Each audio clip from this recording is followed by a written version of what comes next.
What's up everyone, it's BKels here, and in this video I'm going to show you the new stat skill points tree and the new weapons tree and how they work a little bit.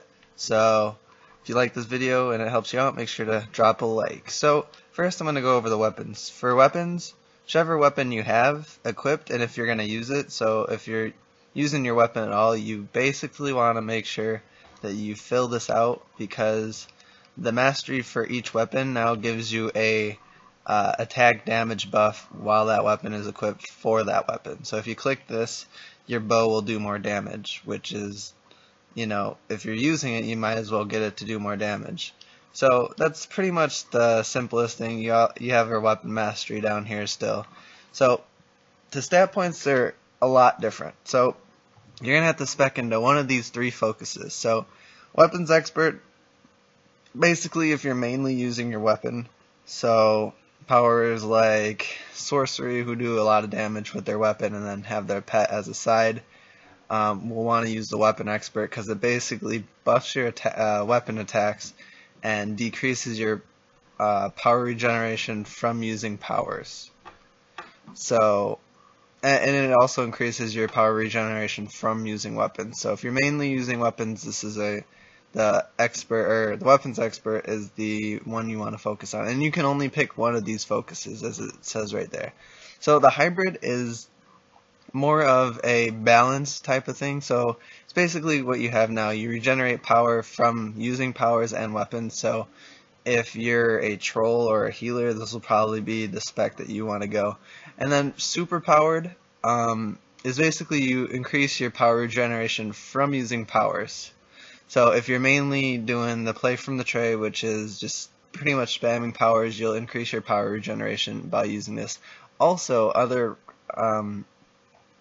powers that aren't DPS that could use this are atomic tanks, because if you're just spamming your combos, you'll get power back.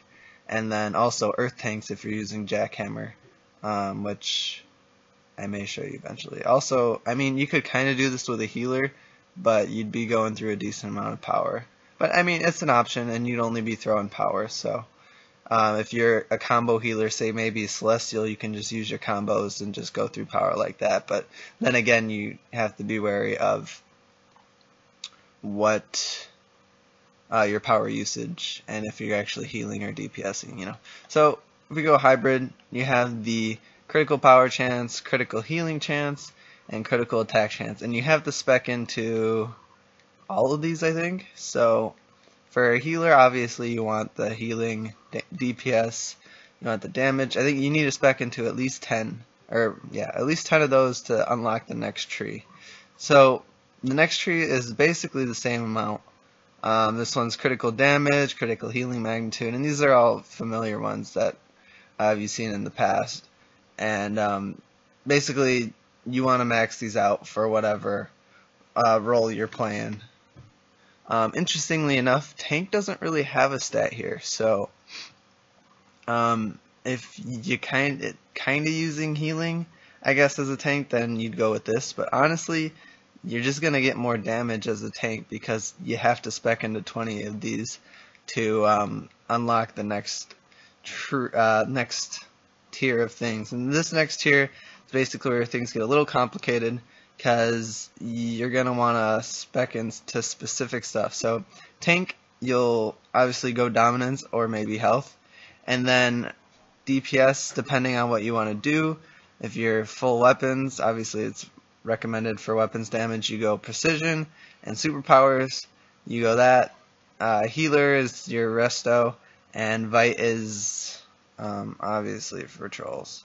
The thing that's interesting though is at a certain amount of skill points you get a bonus on top of that. So as you can see at the bottom left here, there's a percentage points. So if we spec into 5 of these precision percentage points, you get 1% more precision, weapon DPS, and weaponization rating for the affinity of specking into 5 skill points. So for 5 skill points you get 1%, at 10 skill points in a tree you get 2%, 15 is 3%, 20 is 4, and it goes all the way up to an additional 10%, and it's 10% of your base stat, not what the amount gives you here. So if you have 10,000 precision, you're going to get 4%, which is an additional 400, pretty sure. 400 additional precision added on just for this 4%. So you want to make sure that you max this out. So if you're going straight weapons, you just got to go straight here. But if you're a hybrid DPS or a hybrid healer or tank, you could go what I recommend is, if you don't have enough skill points to go at least 100 in each, that you go 60 in each. So you get, because once you get to 60, it is 8%, but it's an additional 20 skill points to get that up from 8 to 9.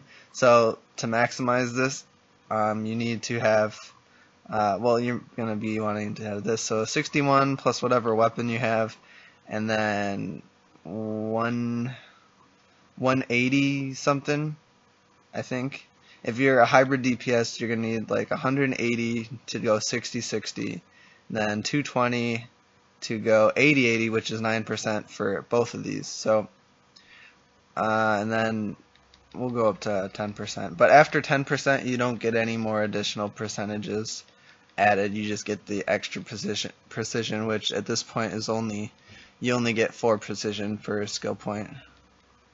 At this point, I think at 100 you get 5. Yeah, we're up to 5, and it slowly increases the higher you get, as you can see. So yeah, once you get to 100, you get 5 extra precision and 10%. And you can see at the bottom that there's no more additional precision or weapon DPS or weaponization bonus for specing. So you want to make sure to have 100 in each of these, and then we'll max this out real quick as if we were just using weapons. So you get up to 6 now, 7 once you hit 110. Well, it varies between 6 and 7, but yeah, that's about it. If you have any questions, make sure to leave it in the comment section. I'll be sure to answer them. So thanks for watching. I'll see you guys in the next video, and peace.